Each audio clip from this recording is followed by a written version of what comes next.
Envoie ta pluie,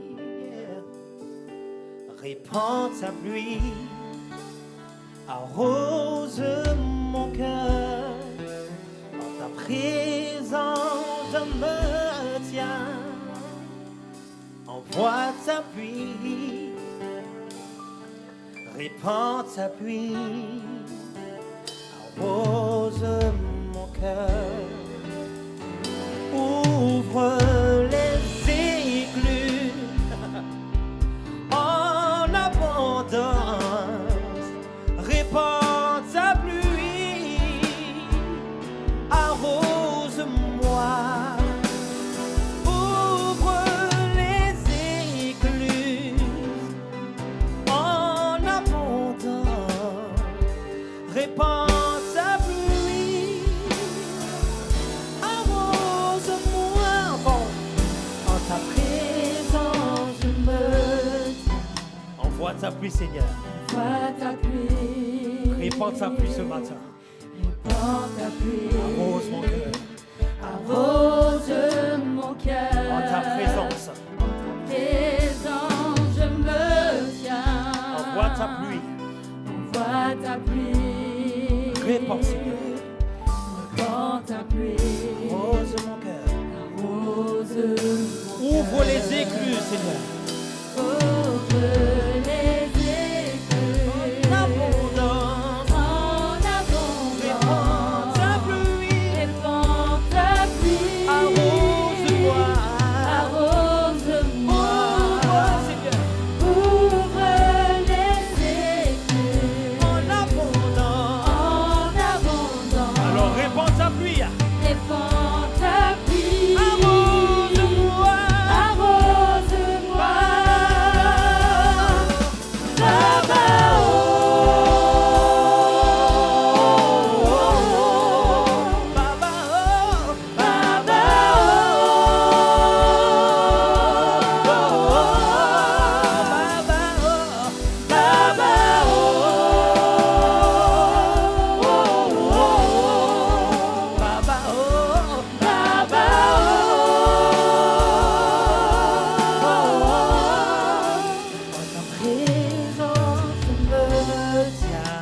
Envoie.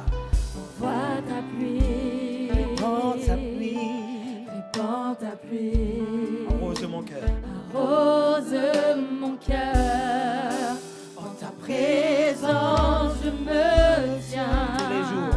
Envoie, Seigneur. Envoie ta pluie. Répands ta pluie. Répands ta pluie. Arrose mon cœur. Arrose mon cœur. Ouvre les écluses. Ouvre les écluses. En abondance. En abondance. Il aime tes mains. Reçois. Répands. Répands ta pluie. Arrose-moi. Arrose-moi. Ouvre les écluses. En abondance. En abondance. Répands ta pluie. Dis-lui. Répands ta pluie. Arrose-moi. Arrose-moi. Baba, oh.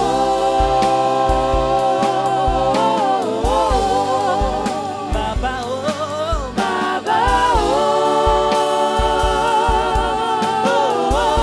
Déclare Jésus, oh Jésus. Jésus, oh.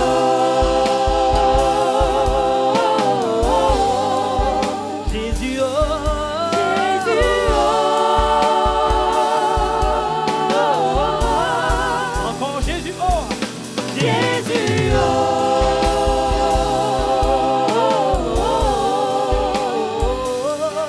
Jésus,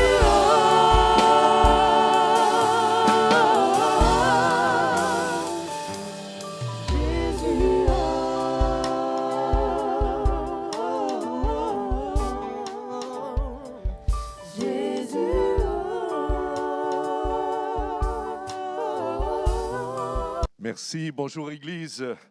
Content de vous revoir ce matin et nous bénissons le Seigneur pour ce temps qu'il nous donne d'entendre ce que nous avons déjà entendu. Je crois que cette réunion aurait pu se terminer déjà ici, parce que nous avons tout eu, la louange et vraiment la parole de Dieu qui nous a parlé, hein, vraiment. En tout cas, je l'ai entendu et je pense que vous avez fait de même. Je voudrais néanmoins, si vous me permettez, profiter de la journée qu'aujourd'hui nous célébrons. C'est la fête des pères. Paraît-il, hein, c'est la fête des pères, mais des papas. Alors, bonne fête, papa, bonne fête, les pères. Quoi qu'on dise les pères sont importants. On est dans une société qui veut effectivement amoindrir un peu l'importance du masculin. C'est une réalité. Ce n'est pas que d'être dans le contre ou dans un langage un peu révolutionnaire que de dire cela. C'est un constat, et cela parce que effectivement la société un peu patriarcale dans laquelle nous avons évolué et que nous évoluons encore en grande partie, eh bien, a aussi eu ses excès. Et un peu d'équilibre ne ferait pas de mal. Mais parfois, pour trouver cet équilibre, eh bien, il y a des actions qui sont menées qui vont dans le déséquilibre aussi. On sait tout cela. Et ce qui est important pour nous, pour tout homme, toute femme, c'est véritablement de ne pas tomber dans les extrêmes et se radicaliser d'un côté ou de l'autre, mais comprendre quelle est la bonne, quelle est l'excellente volonté de Dieu pour chacun d'entre nous. Et si les femmes et si les mères sont importantes, et à juste titre, il faut les défendre plus que jamais. Il faut aussi donner aux hommes l'importance qu'il aurait dû, car il n'y a pas de femmes sans les hommes. Et bien sûr, il n'y a pas d'hommes sans les femmes. Donc, l'un n'est pas plus que l'autre. Parce que lorsque Dieu a créé l'homme, il l'a créé mâle et femelle. Il a créé les deux sexes. Pour Dieu, l'homme, c'est les deux sexes, c'est pas juste le mâle. Le mâle, M-A, accent circonflexe, L-E. Hein. Ce n'est pas le masculin, ni le féminin. Mais l'homme s'accomplit dans l'être masculin et dans l'être féminin. C'est là que l'homme est complet. Et c'est comme cela que Dieu l'a créé. Et c'est l'une des interprétations que l'on peut avoir en disant que l'homme ne sépare pas ce que Dieu a uni. Parce que l'homme est incomplet, son vis-à-vis. Et c'est la raison pour laquelle Dieu désire que nous marchions en unité. Et l'unité, c'est véritablement la base de la réussite. C'est parce que nous sommes unis que nous pouvons aller au-delà de ce qui est visible, que nous pouvons effectivement entreprendre des choses qui sont inimaginables, que nous pouvons voir accomplir des choses qui nous paraissaient impossibles.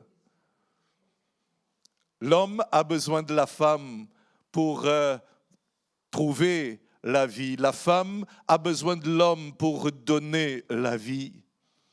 Et c'est en cela que la vie continue. C'est en cela que la vie est belle. C'est justement quand elle est dans l'unité. Et ce matin, j'aimerais profiter, comme je disais, de la célébration de cette journée qui est dédiée aux pères, eh bien, pour dire qu'ils ont leur importance. Et les Écritures nous le révèlent également.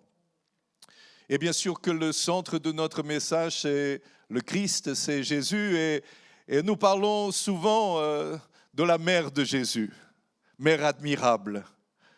Elle est toujours dans un certain nombre d'endroits, même où elle est parfois dans un certain nombre d'endroits, parfois plus vénérée que Jésus lui-même. Parce que avec d'autres motifs, on a pensé qu'il ne pourrait pas y avoir de Jésus, son mari. Marie est la base. Et il faut commencer par Marie pour arriver à Jésus, selon un certain nombre de personnes. Il n'y a pas d'enfant sans la mère. Et c'est la raison pour laquelle on voit Marie comme vraiment la mère de toutes choses et qui regroupe effectivement des croyances millénaires aussi dans les déesses, parce qu'avant que l'on pense qu'il y ait un Dieu créateur, on savait qu'il y avait une déesse créatrice. On ne parlait pas de Dieu créateur, mais de déesse. Mais tout cela nous ramène à des histoires, à des croyances. Mais la source de la vie, et c'est là où les Écritures nous enseignent clairement que la source de la vie n'est pas Marie. Mais la source de la vie est la parole. C'est par la parole que les choses sont devenues vivantes. C'est par la parole que les choses ont été créées, que tout a été créé. Et rien de ce que l'on voit n'existerait sans la parole. Donc, la base de la parole, la base de la vie n'est pas la femme, n'est pas donc Marie, mais c'est la parole elle-même. Et qu'est-ce qui nous est dit de la parole, du logos, du verbe, de la raison des choses? Il est dit qu'au commencement était la parole, et la parole était avec Dieu, et la parole était Dieu. Et cette parole devenue lumière a été faite chair et elle a habité au milieu de nous. Et tous ceux qui l'ont reçue, Dieu leur a donné le pouvoir de devenir enfants de qui? De Marie? De Dieu. Pourtant, c'est Marie qui a porté ce verbe charnel. Pour que ce verbe soit comme toi et moi, il a fallu qu'un homme, une femme, puisse être à la base. Et je me suis déjà avancé en disant un homme. Mais beaucoup disent qu'il y a juste Marie parce que le Père de Jésus, c'est Dieu lui-même. Et Jésus le dit à plusieurs reprises. Mon Père, les affaires de mon Père. Je m'en vais vers mon Père. Et donc, on a oublié qu'effectivement, on a même pensé que Jésus n'aurait pas de père comme il a eu une mère. Mais ce matin, je voudrais vous dire que ce n'est pas ce que je comprends des Écritures. Parce que je crois que Jésus a eu aussi un père terrestre. Et rien ne se serait fait sans ce Père terrestre, comme rien ne se serait fait sans cette Mère terrestre. Et j'aimerais développer cette partie-là pour dire ô combien les pères sont importants. Ils sont importants. Et nous trouvons dans la vie de Joseph ce père extraordinaire, ce père modèle, ce père qui devrait être aussi un exemple pour nous, comme Marie devrait être un exemple pour nous, par sa vie, par sa dévotion, par la manière dont elle était une adoratrice du Seigneur. Eh bien, il y a là aussi, dans la vie de Joseph, des choses qui devraient nous retenir notre attention, et notamment à nous qui sommes pères, à nous, hommes, qui sommes pères ou sommes pères en devenir. Oui, le rôle du père est un rôle important. C'est souvent lui qui donne le nom, c'est souvent lui qui nomme les choses. Et cela est important. C'est la raison pour laquelle des fois il y a quelques crises identitaires où nous avons du mal avec notre père.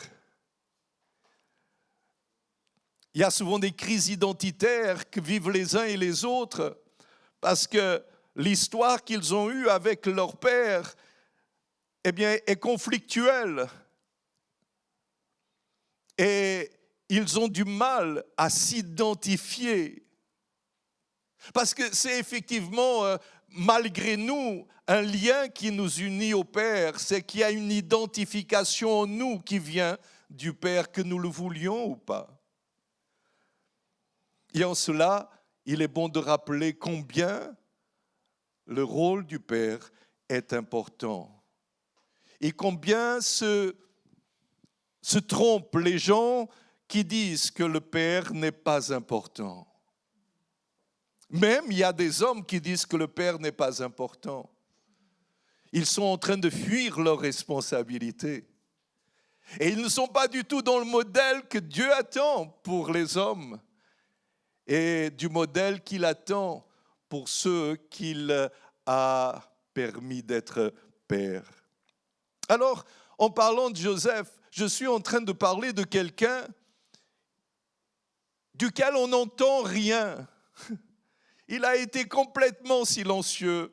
Les évangiles parlent de Joseph, je crois, 14 fois, mais en aucune nous n'entendons Joseph parler ou dire un mot.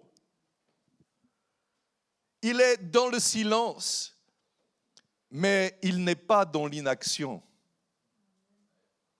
Il parle peu, mais il agit beaucoup. Un autre jour, je parlerai sur le silence de l'homme, mais c'est une autre prédication. C'est celle que j'avais prévu de faire aujourd'hui. Et puis, je voulais développer le fait que le silence de l'homme, des fois, est à l'origine de bien des désastres et des calamités, quand on laisse faire, quand on est complice des choses qui sont dans le désordre et qu'on n'agit pas et qu'on laisse faire. Et j'avais beaucoup d'exemples en tête et dans les Écritures, nous pouvons en parler. Mais je trouvais que je ne l'avais pas assez travaillé et puis je me voyais souvent dans mes erreurs également. Et c'est jamais facile. Mais là, je crois que je suis touché par cette parole qui me réconforte dans le rôle que je crois le Père doit avoir et comment je dois aussi le partager à l'Église et aux hommes que vous êtes. Alors, bien sûr, je me dirige davantage aux hommes. Y a-t-il des hommes ce matin, juste pour être sûr ? Vous vous reconnaissez ? Oh, il n'y en a pas tant que ça ce matin, hein ? Mais il y en a quand même un bon nombre. Et j'ai préparé ce message pour vous en particulier, pour tous en général, mais pour vous en particulier. En apprenant à connaître un homme qui est l'une des figures certainement les plus mystérieuses de l'Évangile, qui ne dit jamais un mot et dont on ne parle plus au cours de la vie de Jésus. Il est mentionné par Luc et Matthieu et seulement au début des Évangiles, et on n'entend plus parler de lui. À plusieurs reprises, le Seigneur va lui donner des ordres. Nous allons voir qu'il obéit sans récriminer ni demander d'explication. Joseph peut beaucoup nous apprendre. Vous êtes prêts à apprendre un peu avec la figure de Joseph ? C'est, à mon avis, l'un des grands oubliés des évangiles. Et merci Seigneur, parce que le monde non religieux se rappelle des pères pour que nous puissions aussi nous rappeler de Joseph. Bon, l'Église célèbre Joseph, l'Église catholique, depuis le Moyen-Âge. Je crois que c'est le 19 mars, la fête Saint-Joseph. Mais ça a été assez tardif. Et ça a été dû à d'autres choses, la crèche et tout ça. On s'est rendu compte que Joseph aussi avait une importance. Mais ce que nous pouvons lire au travers des lignes que nous allons lire des Écritures, parce que nous allons lire quelques passages des Écritures pour saisir nous-mêmes, non pas par mes commentaires, mais que chacun puisse saisir vraiment dans ce qui est écrit, comment cet homme était précieux, comment il était précieux. Que sait-on de Joseph? Oh, pas grand-chose. On sait qu'il est charpentier à Nazareth. Le métier de charpentier est hautement estimé parce que la compétence d'un charpentier est importante, son utilité, bien entendu. Nous savons qu'il doit épouser Marie, mais qu'ils n'habitent pas ensemble, ils sont fiancés seulement. Et il nous apprend aussi qu'il est respectueux de ce temps de fiançailles. Important. On a tendance à l'oublier, cela. Il y a un temps de fiançailles. Les Écritures vont nous enseigner que Joseph ne couchera pas avec Marie tant qu'elle n'aura pas enfanté de Jésus.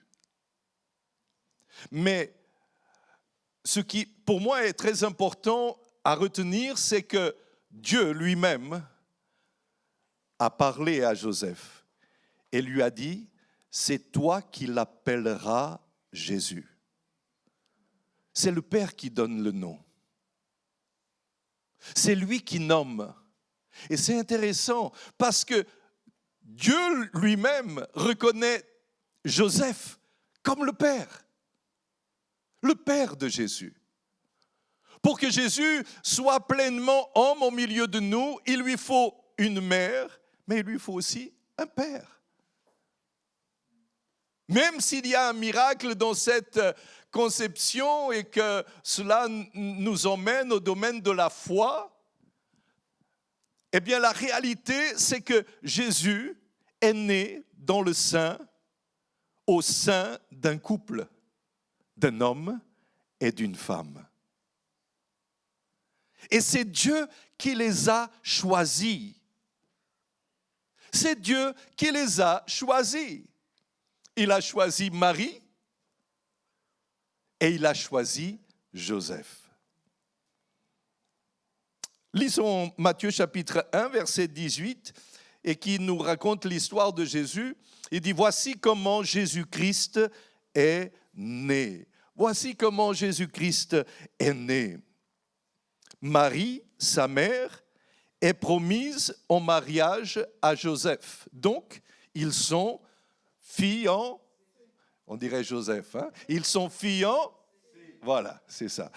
J'ai pas le don de Joseph pour vous faire parler ou terminer mes phrases. Hein?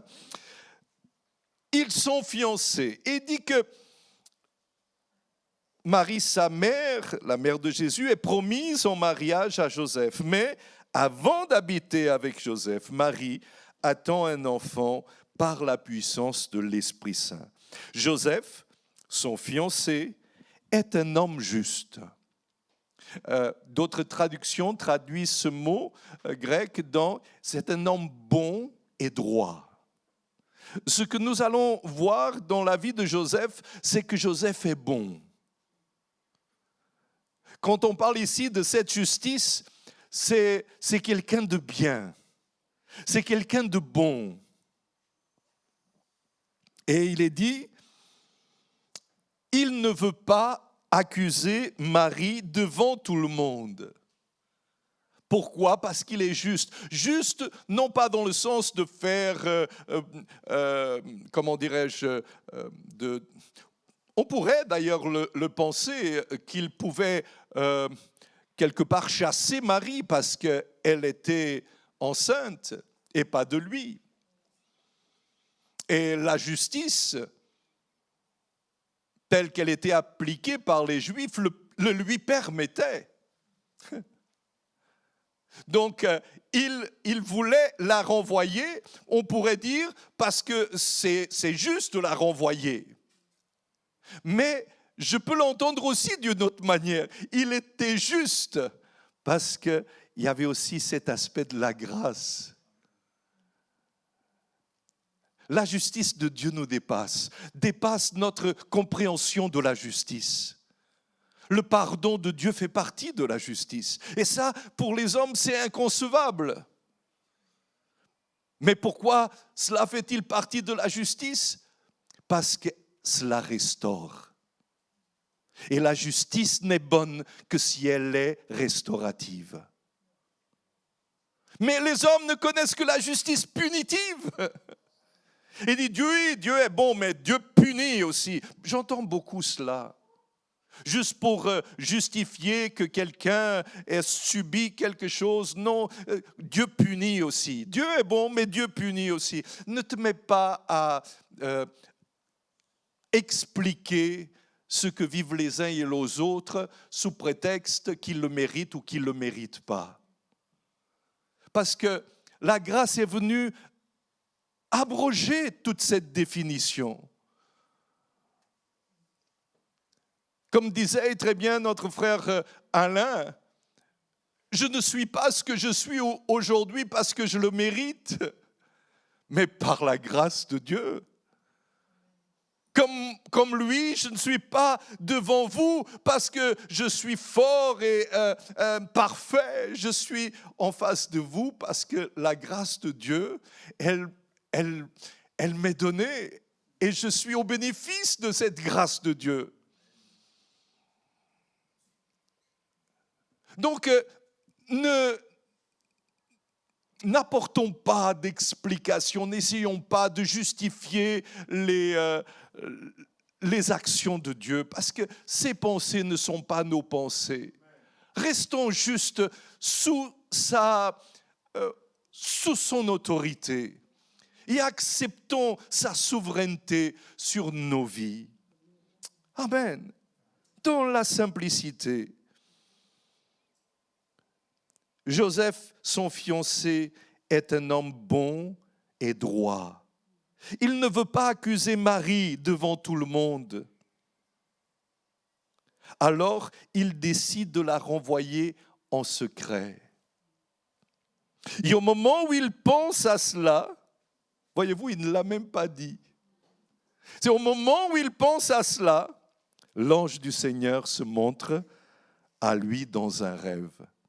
Très intéressant de faire le parallèle entre Joseph, le mari de Marie, le père de Jésus, le père adoptif de Jésus. Est-ce qu'on peut appeler un père adoptif? Joseph, il adopte Jésus. Intéressant. Dieu va nous adopter, nous. Mais Joseph a adopté Jésus. Nous n'avons pas adopté Jésus. Nous sommes adoptés parce que Jésus est venu dans notre vie. Nous avons reçu cette parole. Mais Joseph, eh bien, au moment où il pense à cela, le Seigneur lui parle dans un rêve. Est-ce que vous connaissez un autre Joseph à qui rêvait beaucoup aussi? Vous allez voir, c'est très intéressant. Le rêve. Et tout s'est mis en place à partir du moment où il rentre dans ses rêves. Et il est vrai que, il y aurait un parallèle à faire, mais je sortirai un peu et j'allongerai trop les commentaires que je voudrais encore apporter. Il ne veut pas accuser Marie devant tout le monde, alors il décide de la renvoyer en secret. Au moment où il pense à cela, l'ange du Seigneur se montre à lui dans un rêve, et l'ange lui dit, Joseph, fils de David.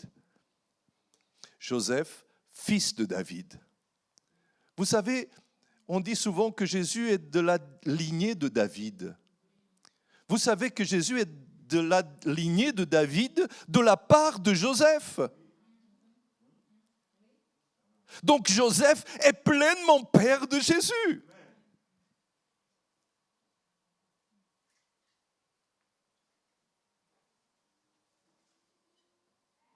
Adoptif, mais père. Un père adoptif n'est pas moins père qu'un père biologique.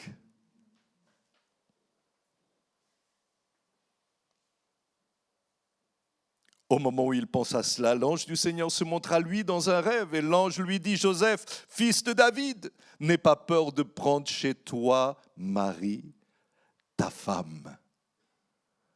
C'est pas Marie, ta fiancée. Marie, ta femme. Oui, l'enfant qui est dans son ventre vient de l'Esprit Saint. Elle va mettre au monde un fils et toi, Joseph, tu l'appelleras Jésus. C'est Joseph qui donne le nom à Jésus. Et cela vient de Dieu. Combien est important ici le rôle de Joseph? En effet, c'est lui qui sauvera son peuple de ses péchés. Joseph est considéré comme le père de Jésus, il n'y a aucun doute ici, et c'est lui qui ensuite va l'emmener en Égypte. Vous connaissez l'histoire, le protéger des menaces d'Hérode qui veut tuer tous les rivaux, les potentiels rivaux qu'il risque d'avoir. Et puis, donc, il s'en va en Égypte et puis il revient en terre d'Israël. Il s'inquiète à juste titre de la fugue de Jésus, qui à 12 ans reste à Jérusalem sans prévenir ses parents. Et ils ont eu les mêmes problématiques que vous et moi. Quand les enfants ne rentrent pas et que dit mais il est 10 heures, il est toujours pas là, il est 11 heures, il est toujours pas là, il est minuit, il est toujours pas là, et là vous commencez à faire le tour de la maison de ses amis, inquiet. Quel est le père qui n'a pas été inquiet pour son fils, s'il est véritablement un père? Si tu es père véritable, tu t'inquiètes pour ton enfant. Joseph était un père en vérité. Le père s'inquiète pour ses enfants.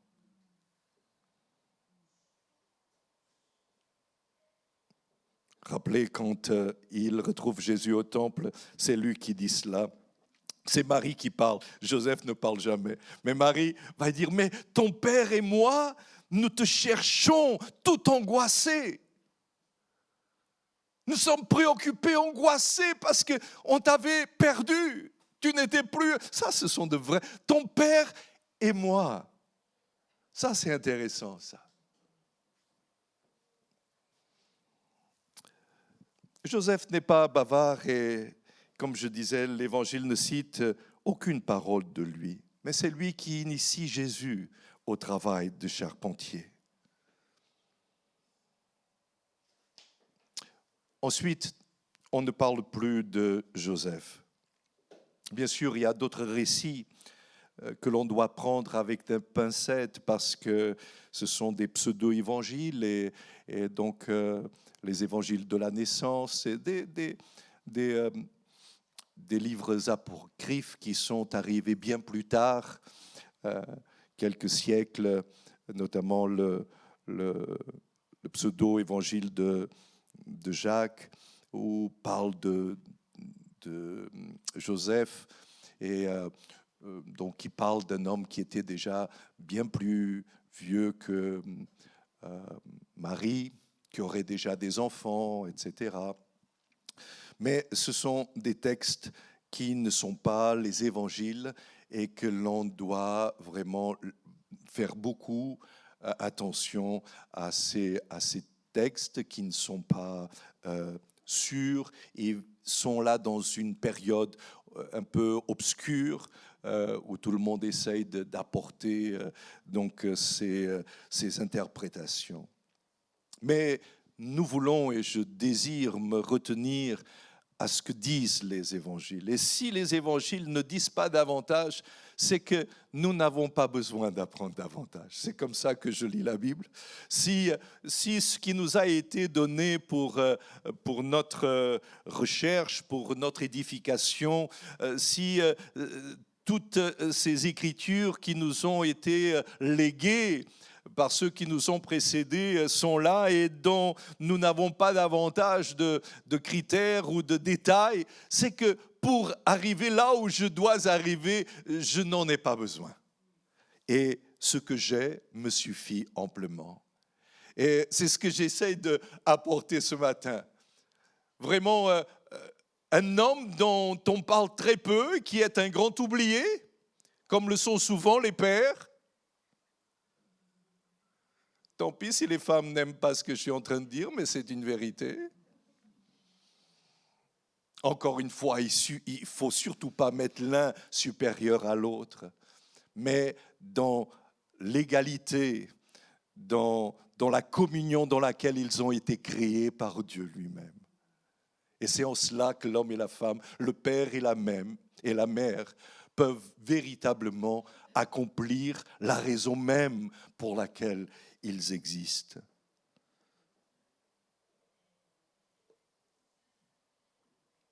Jésus lui-même était connu parmi le peuple comme le fils de Joseph. Jean chapitre 1, verset 45, nous lisons ensuite, Philippe rencontre Nathanaël et il lui dit, dans la loi, Moïse a parlé de quelqu'un. Les prophètes aussi en ont parlé, c'est Jésus, le fils de Joseph.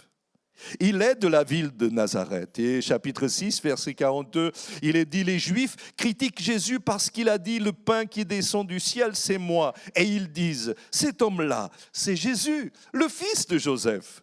Nous connaissons son père et sa mère. Comment est-ce qu'il peut dire maintenant, je suis descendu du ciel ?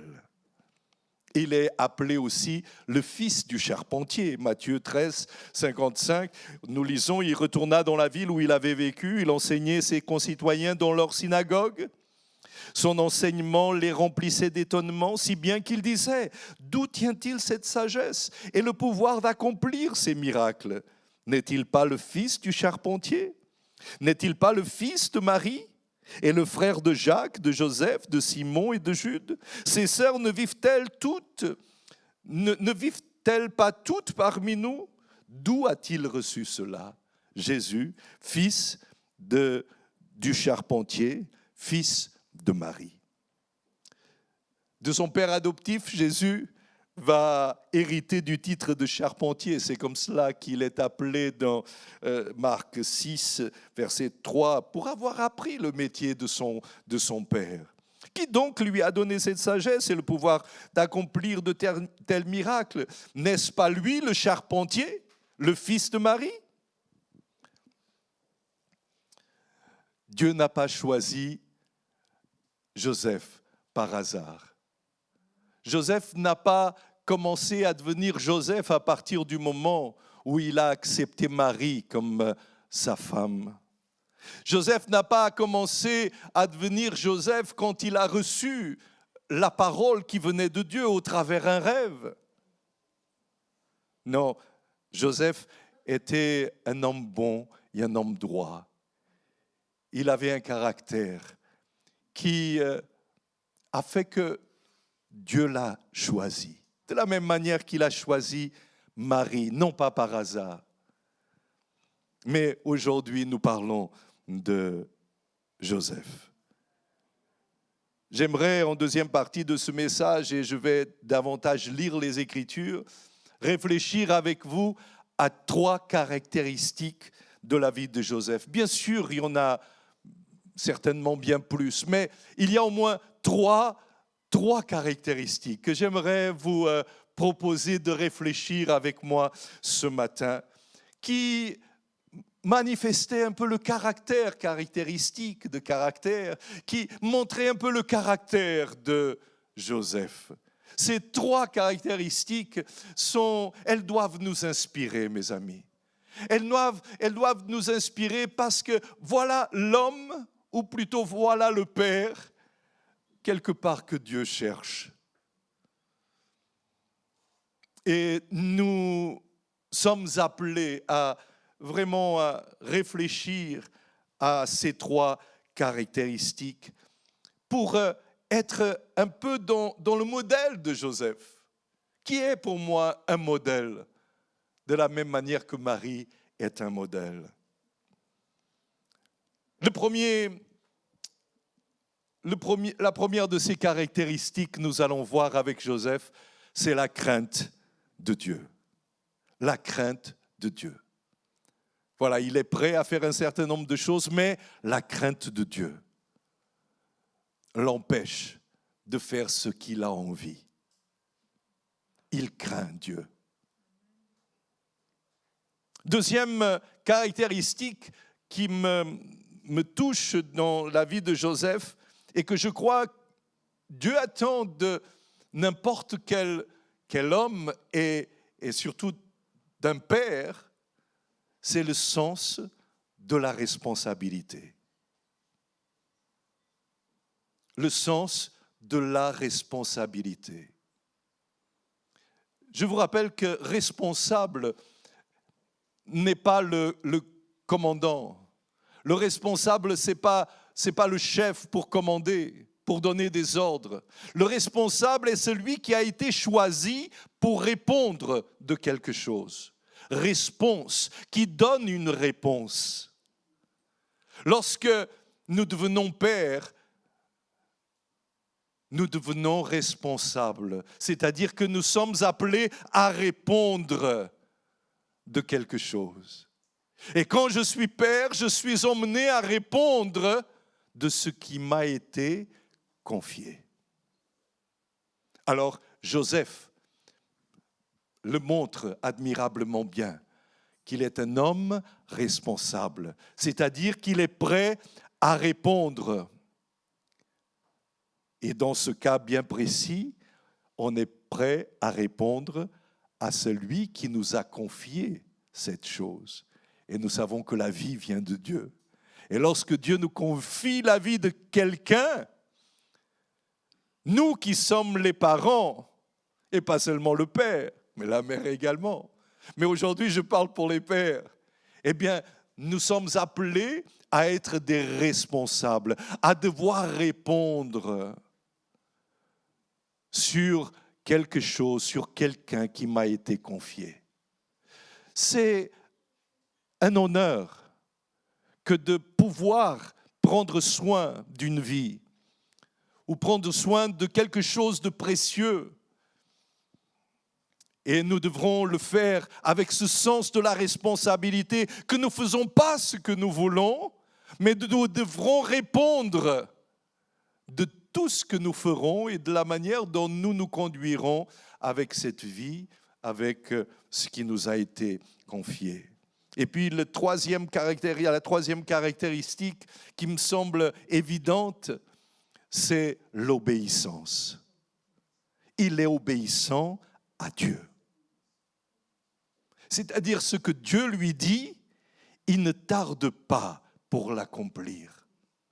Mes amis, ça me réconforte tellement et ça me parle encore à moi qui ai élevé 3 enfants admirables et que Dieu m'a donné la grâce de pouvoir être leur papa, leur père.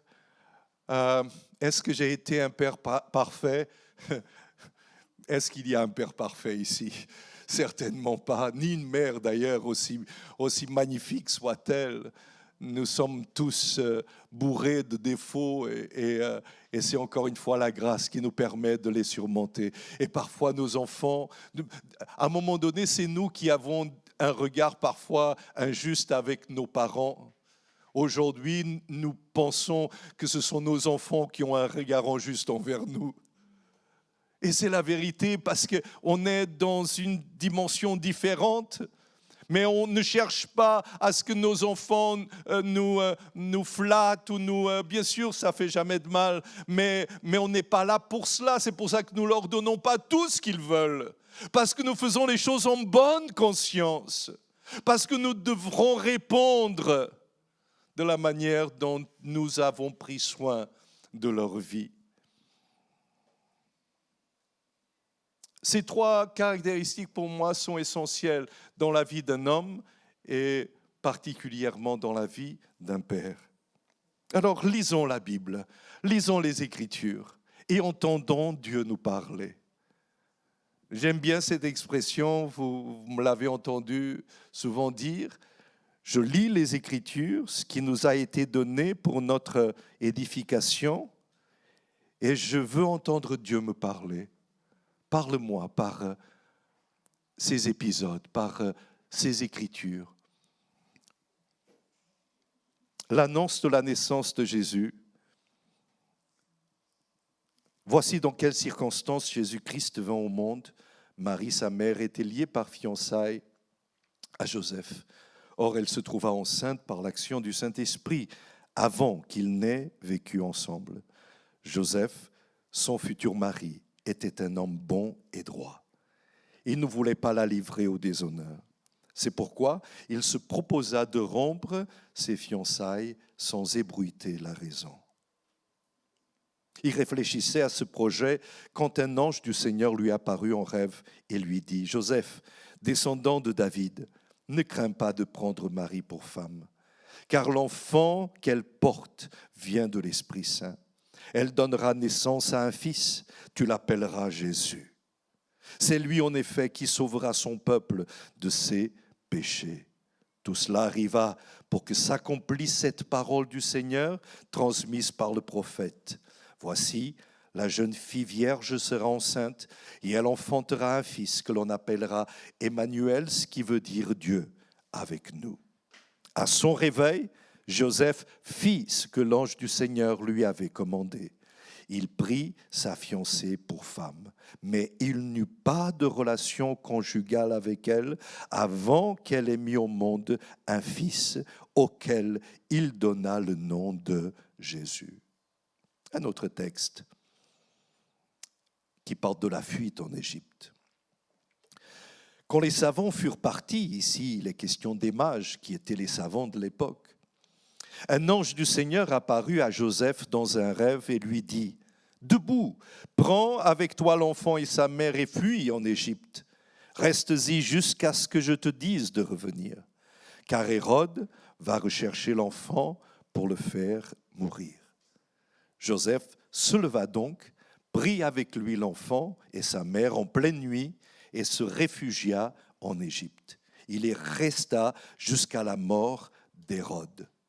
Cela arriva afin que se réalise ce que le Seigneur avait dit par le prophète « J'ai appelé mon fils à sortir d'Égypte ». Notez toujours l'accomplissement des prophéties. C'est le Père qui est en train de permettre à ce que les prophéties s'accomplissent. Je continue, j'ai dit que je n'allais pas faire trop de commentaires, mais vous l'aviez déjà remarqué, j'en suis sûr. Le retour d'Égypte. Après la mort d'Hérode, un ange du Seigneur apparut dans un rêve à Joseph, en Égypte.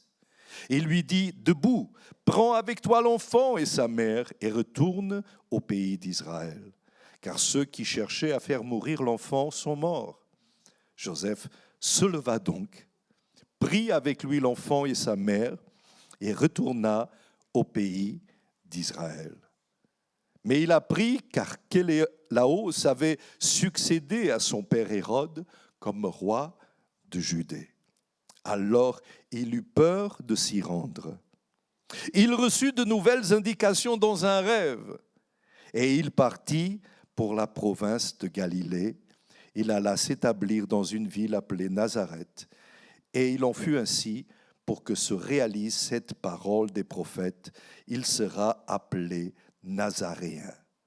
Cette écriture, on ne sait pas où Matthieu a été la chercher, mais certainement dans un livre qui n'a pas été, ou il y avait bien d'autres livres qui n'ont pas été retenus aussi dans la Torah et dans les prophètes et donc dans ce que nous appelons, nous, l'Ancien Testament. Ensuite, un autre texte, Jésus a 12 ans dans le temple. Chaque année, les parents de Jésus allaient à Jérusalem pour la fête de la Pâque. Notez ici encore la responsabilité de Joseph à emmener sa famille, on dirait aujourd'hui, à l'église, mais en tout cas à respecter véritablement toutes ces actions qui étaient importantes pour une vie pieuse. Lorsque Jésus eut 12 ans, permettez-moi de rappeler que c'était l'âge à laquelle on devenait adulte, à ce temps-là, au temps des Juifs, on devenait mature et on était considéré comme pouvant accéder à la réunion des hommes. Ils l'emmenèrent avec eux selon la coutume. Quand la fête fut terminée, ils repartirent, mais l'enfant Jésus resta à Jérusalem et ses parents ne s'en aperçurent pas. Ils pensaient que Jésus était avec leurs compagnons de voyage et firent une journée de marche. Ils se mirent ensuite à le chercher parmi leurs parents et leurs amis, mais sans le trouver. Ils retournèrent donc à Jérusalem en continuant à le chercher. Le troisième jour, ils le découvrirent dans le temple. Vous comprenez maintenant mieux pourquoi Marie dit à Jésus, nous étions angoissés, ton père et moi. Il l'avait déjà perdu depuis 3 jours. Ils étaient revenus à Jérusalem et ne l'avaient pas trouvé. Vous imaginez? J'ai perdu ma petite fille il y a quelque temps dans un grand centre commercial. Je ne peux pas vous dire ce que j'ai ressenti, parce qu'elle n'est apparue qu'au bout que de 3/4 d'heure. Je ne savais plus quoi faire. Bien sûr, je crois que je n'ai jamais aussi prié de ma vie. J'ai pensé à toutes les choses mauvaises que l'on peut penser. J'ai couru, peut-être j'ai fait en 3/4 d'heure ce que je n'avais pas fait le mois dernier. J'ai mis le centre commercial sans ce dessus-dessous. Et j'avais l'autre enfant avec moi, j'avais mes 2 petits-enfants. Et pendant que je prenais une glace pour mon petit-enfant et une glace pour ma petite fille, elle n'était plus là. Comme ça. L'inquiétude.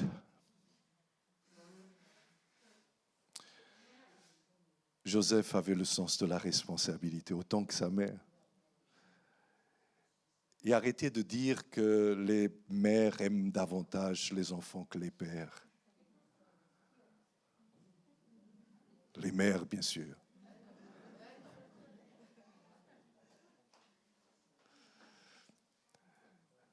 Merci, Père, d'être qui vous êtes. Et même dans le silence, de continuer à aimer vos enfants. Peut-être parfois moins expressifs, mais continuons avec ce sens de la responsabilité, de l'amour, de la crainte de Dieu et de l'obéissance. Ton père et moi, nous étions très inquiets en te cherchant. Pourquoi tu nous as fait cela? Et il leur répondit, pourquoi me cherchiez-vous? Ne saviez-vous pas que je dois être dans la maison de mon père? Mais ils ne comprirent pas ce qu'il leur disait. Et Jésus repartit avec eux à Nazareth. Il leur obéissait. Sa mère gardait en elle le souvenir de tous ces événements. Et Jésus grandissait et progressait en sagesse et se rendait agréable à Dieu et aux hommes. Jésus grandissait et il progressait. Vous pensez que Joseph était absent de cette croissance et de cette progression? Je pense, la Bible ne me le dit pas directement, mais j'aime penser que Joseph était un père à côté de Jésus. Non seulement pour lui enseigner le métier, mais pour l'aider à grandir, pour l'aider à progresser, même dans la sagesse. Car je crois de tout mon cœur que Joseph était un homme sage. Il nous a dit que la crainte de l'Éternel est le commencement de la sagesse. Et Joseph était un homme qui avait la crainte de Dieu. C'est certainement sa première caractéristique, celle qui marque en premier sa vie, la crainte de Dieu. La crainte de Dieu, ce n'est pas de la peur. Je crois que Joseph n'avait pas peur de Dieu, mais c'est plutôt celui qui le lie à Dieu d'un amour profond. Joseph a vécu une vie de prière. Comment est-ce que je le sais? Parce que recevoir aussi souvent la parole de Dieu, c'est qu'il devait avoir une vie intime avec le Seigneur. Parler avec Dieu, avoir une vie de prière, ce n'est pas juste parler pour demander, c'est aussi être à l'écoute de ce que Dieu veut nous dire. C'est ça aussi, avoir la crainte de Dieu.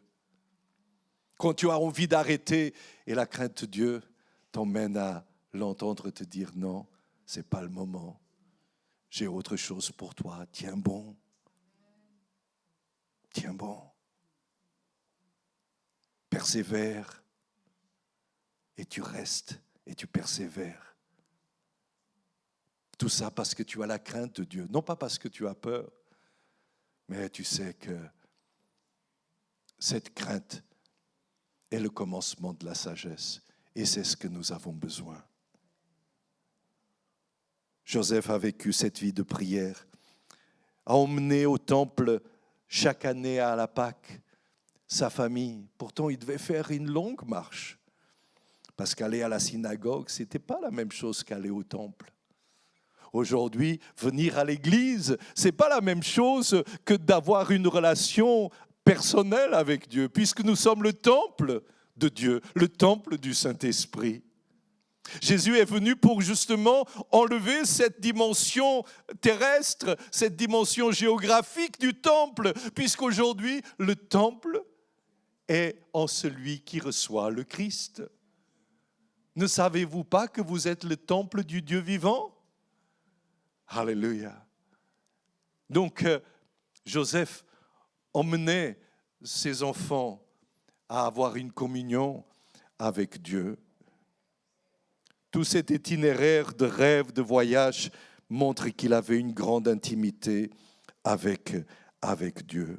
Un père qui craint Dieu, c'est d'avoir une vie de communication, de communion avec Dieu.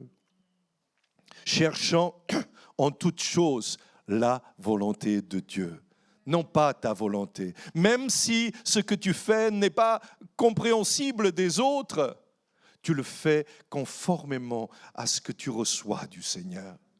Et tu l'assumes.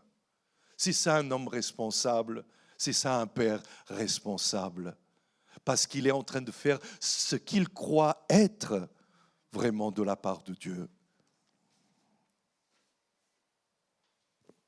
Un père de famille doit chercher à vivre dans la crainte du Seigneur, qui est le commencement de la sagesse. Joseph était un père responsable. Et nous le voyons, il ne se désengage pas avec Marie. Il remplit son obligation civile. Il est allé faire aussi le recensement. Il est responsable de ses actes, aussi bien civils que spirituels.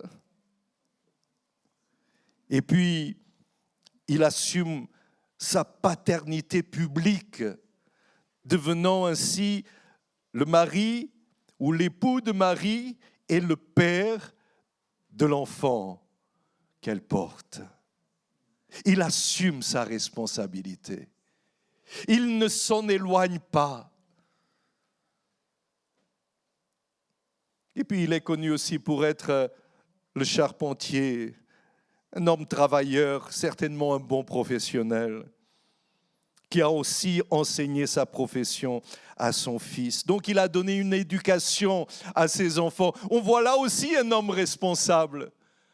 Un père responsable est celui qui donne une éducation et se préoccupe de la progression de ses enfants.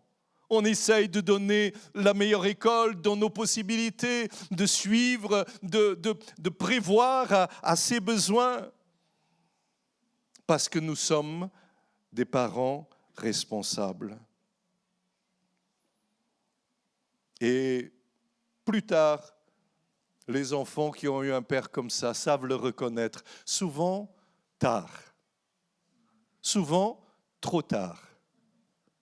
Mais le père qui a ainsi agi, il sait qu'il a fait ce qu'il devait faire. Maintenant, adieu. Adieu, vraiment adieu. C'est à Dieu de conduire les choses. Il y a un moment où nous ne pouvons plus les suivre de la même manière. Ils deviennent pères eux-mêmes. Et ils verront que souvent, le vieux avait raison.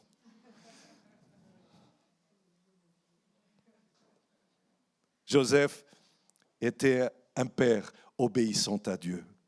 C'est la troisième caractéristique qui, je peux faire ressortir de Joseph dans tout ce que nous avons lu. Et c'est pourquoi il est appelé juste, parce qu'il marche avec Dieu. Il est obéissant à Dieu. Il obéit à la loi, prenant Jésus pour être circoncis le 8e jour. Il n'a pas cohabité avec son épouse avant le mariage. Ce n'est qu'après la naissance de Jésus qu'il reçut Marie comme épouse dans le sens de la connaître. Il avait déjà assumé son rôle de mari. Mais il a respecté Marie jusqu'à l'accouchement de Jésus. Un homme responsable, un homme qui avait la crainte de Dieu et un homme qui vivait dans l'obéissance à Dieu. À un moment, il fut tenté de quitter Marie avec les meilleures intentions. Il a voulu libérer son épouse d'un châtiment infâme. Cependant, dès qu'il a reçu le message de l'ange, il a immédiatement obéi. Et vous voyez, quand l'ange lui a parlé de partir en Égypte, immédiatement, il l'a fait. Quand l'ange lui a dit de revenir, eh bien, immédiatement, il l'a fait. On voit qu'un enfant est obéissant quand il répond rapidement à la demande qui lui est faite. Pas quand tu lui demandes Jean, descends vite manger, on est à table. Oui, j'arrive. Mais il n'arrive pas. Vous avez des enfants comme ça des fois? Oui. Jean, je t'ai déjà appelé, c'est la 2e fois, on t'attend, viens à table. Oui, j'arrive.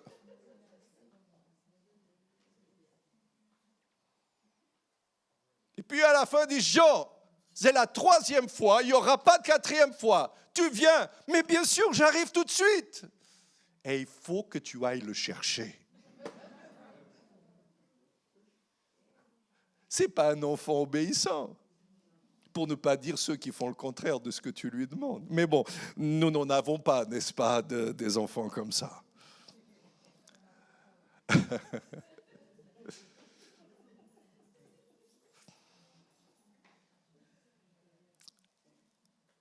Obéir vaut mieux que sacrifier. Nous lisons là dans le premier livre de Samuel, chapitre 15. C'est pourquoi il est important de rechercher en tout la volonté bonne et agréable et parfaite de Dieu. Peut-on retenir ces 3 caractéristiques? Je parle juste aux hommes. Les femmes le rappelleront, j'en suis sûr. La crainte de Dieu, le sens de la responsabilité et l'obéissance à Dieu. Est-ce qu'on peut répéter à nouveau? La crainte de Dieu, le sens de la responsabilité et l'obéissance à Dieu. Mais vous le dites bien. Vous avez bien retenu. Encore une fois, la crainte. Amen. Alléluia. J'aimerais prier pour les pères. Pour ceux qui le sont toujours, parce que à partir du moment où tu es père, tu n'arrêtes pas de l'être, quoi que tu veuilles. Jusqu'à la fin de ta vie, tu seras père. Et ces valeurs sont aussi longues que sera ta vie. Et pour ceux qui ne le sont pas encore, vous êtes appelés à l'être. Et je vous invite aujourd'hui à retenir vraiment ces caractéristiques d'un père modèle que Dieu a choisi. Le père que Dieu a choisi pour son fils. Ça ne pouvait être qu'un homme bon et droit. qu'on dise de moi aussi que j'étais un homme bon et droit. Que le Seigneur nous aide parce que nous avons tous du chemin à faire. Et nous demandons au Saint-Esprit de nous diriger afin que nous puissions aller dans la volonté bonne et parfaite de Dieu. Amen. J'aimerais demander juste aux hommes de se lever. Juste les hommes aujourd'hui. Alléluia, là où vous êtes. Et nous allons nous remettre au Seigneur. Les femmes vont élever leurs mains et vont bénir les hommes qui sont là. Que les femmes bénissent les hommes. Alléluia, alléluia. Alléluia. Seigneur, je te présente les hommes ce matin. Des hommes qui ont entendu une parole qui les ont interpellés.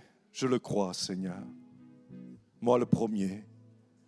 Seigneur, nous te demandons vraiment que ta grâce, telle que nous l'avons signalée au début de cette réunion, puisse nous être accordée dans nos vies, Seigneur, par rapport à ce que nous sommes, hommes et pères. Pardonne nos fautes, nos erreurs. Et aide-nous, Seigneur, à plus que jamais être des hommes ayant la crainte de l'Éternel. Être des hommes qui ont le sens de la responsabilité. Être des hommes obéissants à leur Dieu. C'est ce que je te demande pour chacun de mes amis ici présents. Pour ces hommes, quels qu'ils soient, et quel que soit l'âge qu'ils portent. Seigneur, je demande ta bénédiction sur leur vie, au nom de cette parole qui s'est faite chair et qui a habité au milieu de nous, de ton Fils Jésus, celui qui sauve le peuple de ses péchés. À lui soit la gloire et l'honneur au siècle des siècles. Et toute l'Église peut dire Amen. Pour faire un don en ligne, c'est simple, rapide et sécurisé. Tapez tout d'abord CCPE Montreuil dans votre barre de recherche. Une fois terminé, cliquez sur le premier lien « Bienvenue à l'église CCPE de Montreuil ». Sur la page d'accueil, cliquez sur le bouton « Faire un don ». Puis cliquez sur « Je donne en ligne ». Et voilà, c'est presque terminé. Vous êtes sur la page de paiement en ligne sécurisée de l'église. Remplissez les champs obligatoires et n'oubliez pas de cliquer sur « Valider ». Donner en ligne, c'est simple, rapide et sécurisé. Aimer, c'est donner. Donner, c'est aimer.